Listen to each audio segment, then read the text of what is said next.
sa kanto ng Ragang Mauban. Dito na kayo pumunta. Yummy, yummy in my tummy. Chuk.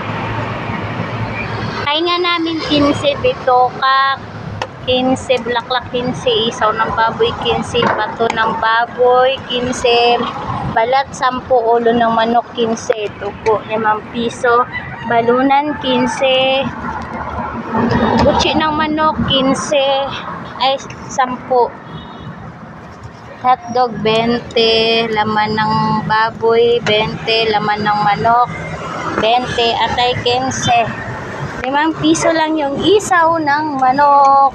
O, diba malalaki yung isaw ng manok namin, 5 piso lang siya. Dito lang yan mapupunta at mapapaitan kami doon. O. Papaitan with rice 50 pesos sa Ragang Mauban.